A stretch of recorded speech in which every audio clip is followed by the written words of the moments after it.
Hey guys, so I have some finished projects to share with you. Um, I had some partially finished flowers on my table that I got done, and this is the first one. And this red fabric came from Leslie. Love how that one turned out.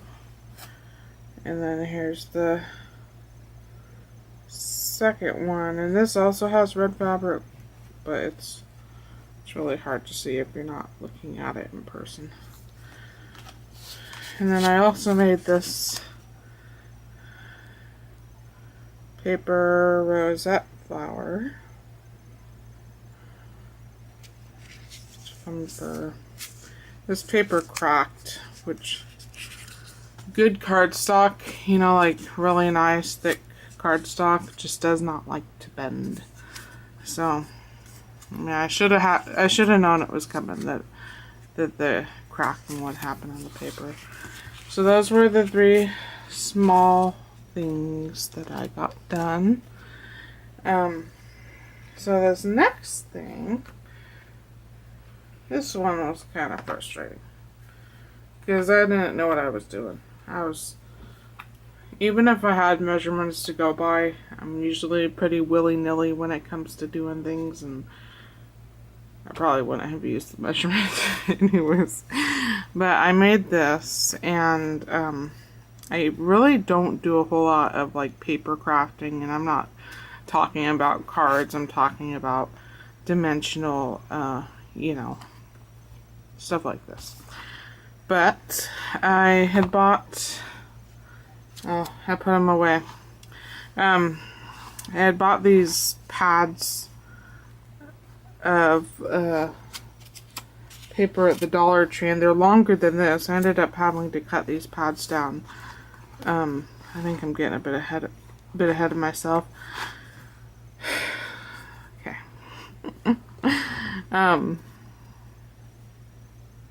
Apparently I'm tired or something. So the entire base of this I covered, it was like a plain-sided cardboard, and I had covered it with this really pretty paper, and that came from my mind's eye Penny Lane. It was the paper stock that I had won from Scrappy Kesu 1616, I believe it is. And I made the easel, and I had left a quarter of an inch because I was putting a pad of paper here, and the paper ended up cracking really bad, which I knew would happen. You know, this cardboard was just way too thick, and I knew the paper was going to crack, so I wasn't too disappointed because I knew it was going to happen. And on the front, this doily cutout came from Christine, who is Serenity in Him. And I put some lace that I got from Leslie here. These are some really pretty roses that Shay made. Hopefully I can hold it still enough for the camera to focus.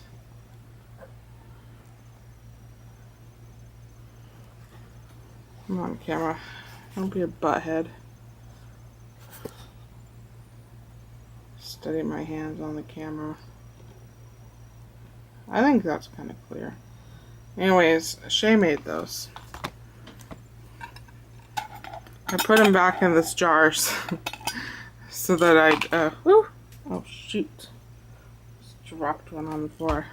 So that I'd see them and use them more. So I had them in one of my drawer thingies. And Shay also made this flat back marble. You can't really see it on camera, but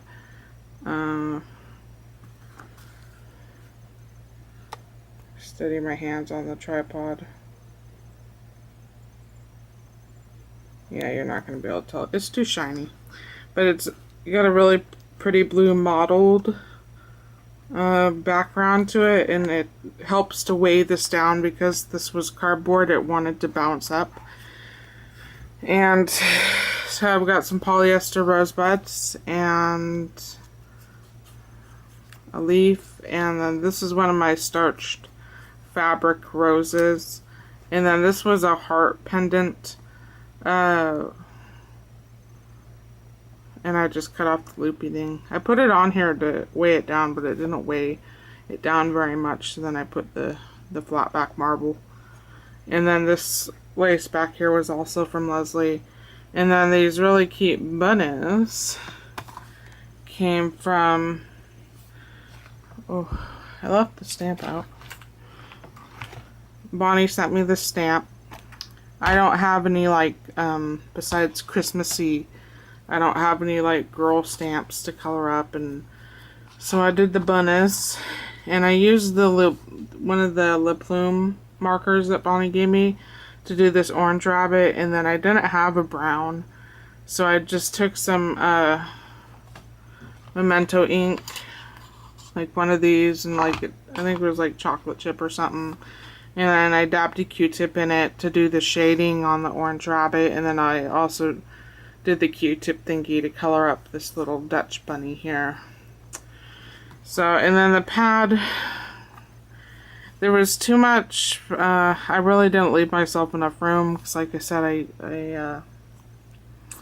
didn't have any measurements. I didn't leave myself enough wiggle room to be able to tuck this, to tuck the easel part behind the pad.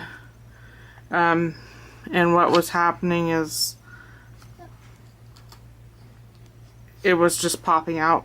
So I ended up cutting the back down, and then this was much longer. It was like, this pad was like that long. I ended up cutting off 4 of the lines on the pad, and so that it would fit in here.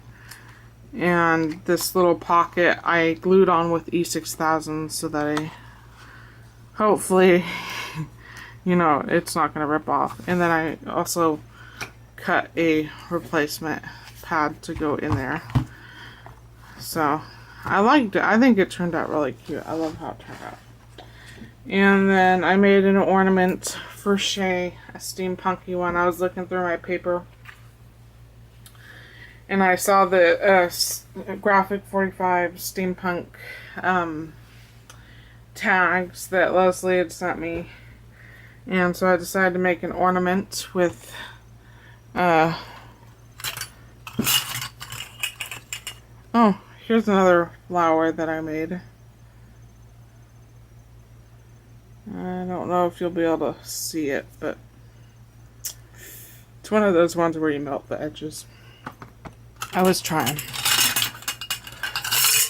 Okay, so here is the ornament that I made for Shay. And this is one of the, you know, the tins, the silver tins. And Shay, it took me a long time to make this thing look like a piece of crap. So you are so welcome. Spent a lot of money. Spent a lot of time making this look like a hunk of junk. I basically painted it a few coats with some brown paint mixed in with Mod Podge, and that'll help. That will give you a surface for you to put just plain paint on. Because if you try and paint it on, put paint on metal, you know, without having some type of primer on it, then the paint just chips off. So I'll mix brown paint or whatever color paint in with Mod Podge, do a few coats, and then I'll do the layers of just plain old paint to give it that solid look. And then I took my Versamark pad and I just went all over it, and I sprinkled, Leslie had sent me some Tim Holtz vintage photo distress powder. Turns out that's really bad for like trying to distress or trying to emboss images, but it ends up looking really good as like if you wanted a rusty look, because it doesn't melt down into like normal embossing powder does. stays kind of chunky. So I'm glad I tried it on this project before I used it on a card, because it's not going to work for cards. But so I've got the tag here, put glossy accents over it. I've got one of your roses, Shay, right here. And these are some gears that I had, and I just put some of that, so you can see how chunky that embossing powder is. It does not melt down at all. I use the embossing powder on all the gears. I've got a couple gears back here. And this is a watch face, because I take apart watches and use the parts.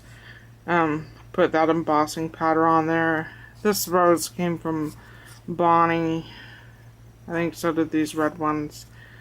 And this, like, burgundy polyester rose came from Leslie. And then this was a art tile that I had made a while ago.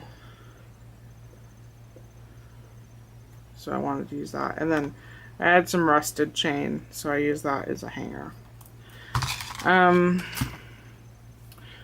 then the last thing that I got done, this one took me a while. And thank goodness Bonnie had already sent me a whole bunch of pre-made polymer clay food items, because I probably wouldn't have done this if she hadn't sent me some of her extra things that she had laying around. So I'll show you the back first. So when I was doing this steampunk ornament and I had painted it brown, I was like, you know, that really looks like a piece of chocolate or a piece of cake. So then that's what inspired this one. And I had took my clay extruder, and first time using it, it was actually my mother's. She doesn't work with polymer clay anymore. She hasn't for about 10 years. Lesson learned, clay has to be really, really soft. I didn't have any clay softener, and I was like, you know, I bet you clay softener is just really overpriced glycerin. I never read the ingredients on the clay softener, but I was like, you know, it's probably just glycerin.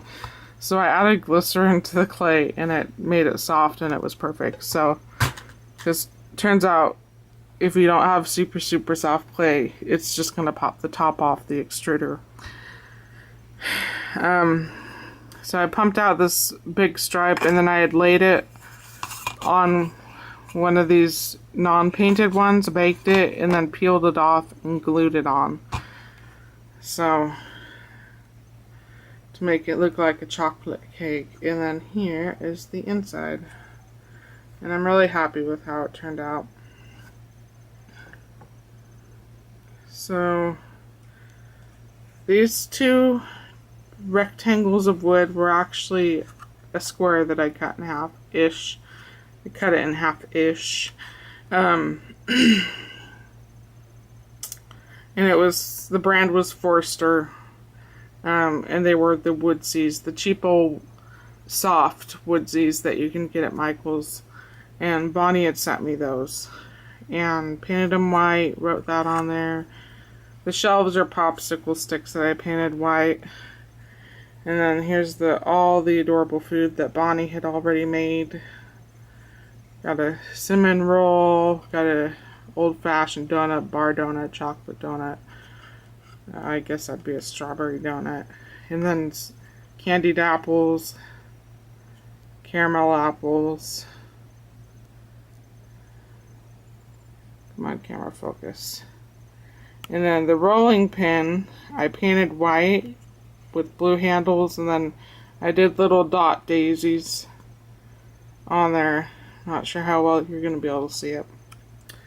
So anyways, I'm really happy with how this one turned out also. And I was going to send it to Bonnie. I don't know how many, but I'm sure Bonnie's going to be pretty sick and tired of me sending her ornaments. Can't help it. I absolutely love ornaments. So, Bonnie, let me know if you want this. Because I was like, you know, I don't think I can sell this. Because if I hadn't made this one for Shay, I was like, I don't think I could sell that one either if it hadn't been for Shay, you know, because they just took so long. You know, some things you pour too much love in to be able to put a price on it that would be worth it, you know. Let me know if you want it, Bonnie. And if you don't want it, I understand, because I'm sure you're sick and tired of me sending you ornaments. I realize most people aren't like me, as when I fill up my tree of ornaments, I end up setting up another tree. I think we have like 7 Christmas trees. I love ornaments and Christmas. I have no problem with my house looking like a tree village during the Christmas season. Okay, so the last thing I wanted to show Shay, that was the last project I had done. And Shay, this is the really super duper awesome rock that I found that I don't know what it is, but it's so awesome. So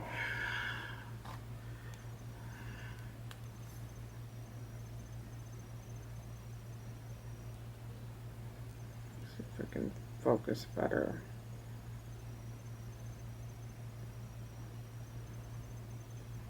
Sorry, I'm gonna keep moving it till I can get the camera to focus. There we go. Doesn't that look like clay? It looks like clay, but it's hard. It's not coming off. And then the white lines around it, that's probably opal. It's probably like opalized wood or something. Opalized jasper. Something or other. But yeah, I was pretty astonished when I saw it. But yeah. Okay, thank you for watching. Thank you for listening to my mumbling and my scatterbrainedness.